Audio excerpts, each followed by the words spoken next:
Ada yang tidak biasa dari penampilan Sylvester kali ini. Berjalan kaku dan seolah tampak ragu bergerak maju. Tidak terlihat senyum di bibirnya.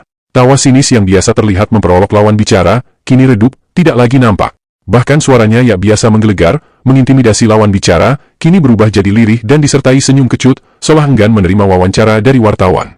Ya, Kejaksaan Agung melalui Kepala Pusat Penerangan Kejagung, Anang Supriyatna tegas, mengatakan akan segera eksekusi putusan pengadilan, memanggil Sylvester untuk menjalani hukuman yang pernah dijatuhkan pada tahun 2019 silam. Informasi dari pihak Kejari Jakarta Selatan, hari ini diundang yang bersangkutan.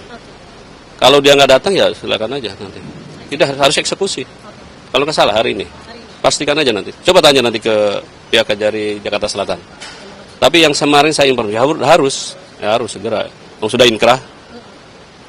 Walau Kejagung sudah berjanji akan segera tahan Sylvester, namun dari peristiwa ini mengundang setidaknya dua pertanyaan besar buat kita.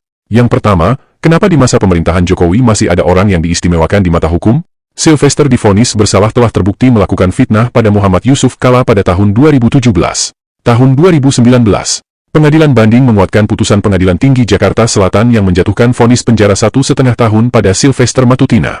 Namun sampai saat ini, ternyata hukuman itu tidak pernah dijalani. 6 tahun telah berlalu, dan ini menjadi salah satu bukti bahwa orang-orang dekat lingkaran penguasa kala itu, seburuk apapun kelakuannya akan selalu dilindungi. Sylvester Matutina pada waktu itu tidak hanya dianggap menghina Yusuf Kalla. Kata-kata yang dia sampaikan di depan umum berpotensi mengundang hura-hara yang berbau sara. Ya, fitnah keji yang dilontarkan Sylvester bukan hanya menghina mantan wakil presiden, tapi juga bisa memantik konflik antar agama.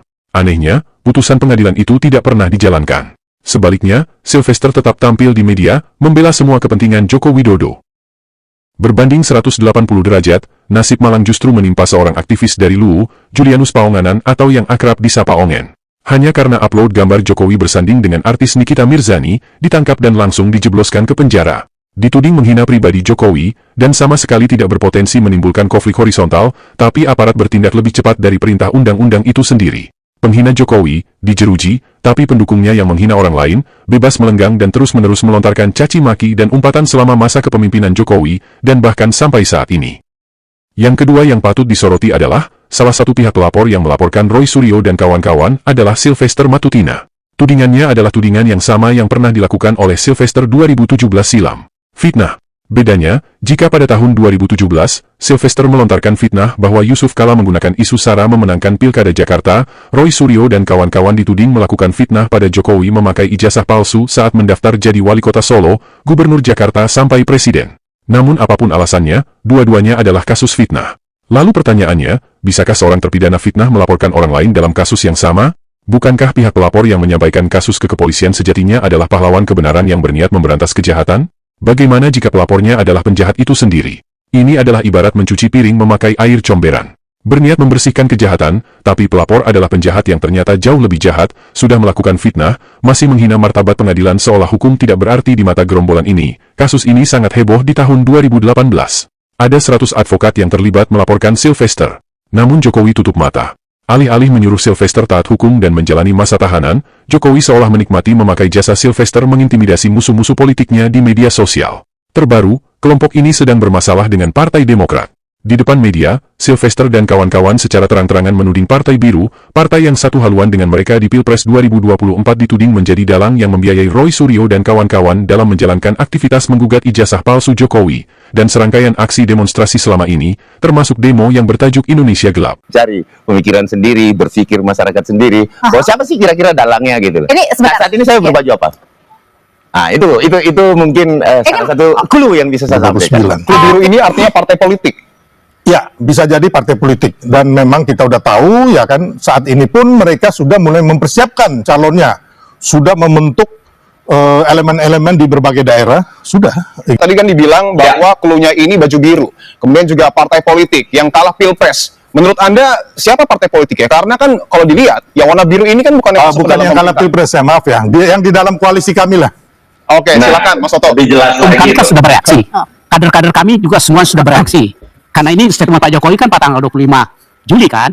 Seharusnya sebagai seorang negarawan, seharusnya sehari setelah statement itu, seharusnya statement yang meluruskan tanggal 31 itu, seharusnya sehari setelah dia melakukan statement itu harusnya dijelaskan ya, supaya tidak ada diskursus di masyarakat. Berarti merasa ada fitnah ini?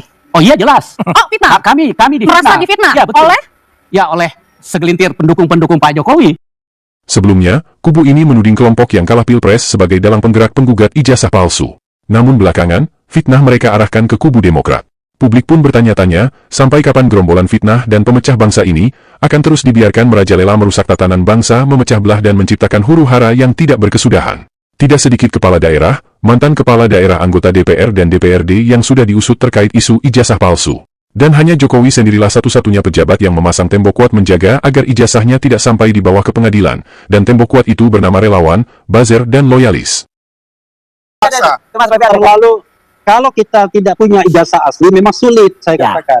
Hanya kalau punya ijazah asli, kita bisa nunjukkan dan itu mudah. Tapi kalau kita nggak punya, memang kita butuh semua instrumen. Saya katakan tadi, survei kita butuh, buzzer kita butuh, Sylvester kita butuh, kemudian... Jadi kelompok ini hanya berguna bagi satu kepentingan, yaitu membuktikan yang salah menjadi seolah benar, dan itu dilakukan untuk satu orang. Mereka disebar di berbagai perusahaan milik negara, agar majikan yang memakai jasa mereka tidak harus mengeluarkan uang. Hidup para buzzer ini dibebankan pada anggaran negara, tetapi kelakuan mereka hanya merongrong wibawa negara, mengumbar kata kasar di berbagai media, menciptakan huru-hara. Sungguh, sebuah ironi yang belum pernah terdengar terjadi di negara beradab lainnya. Misalkan dieksekusi di penjara, apakah abang siap gitu? Tidak ada masalah, intinya kan saya udah menjalani proses itu, nanti kita lihat lagi bagaimana kelanjutannya ya. Ini langsung ke penjara sekarang atau? Oh enggak, belum ya, nanti kita atur dulu. Belum terima suratnya. Iya. Belum ada suratnya, belum ada surat. Ya, oke. Ya, baru narasi. Ya, makasih.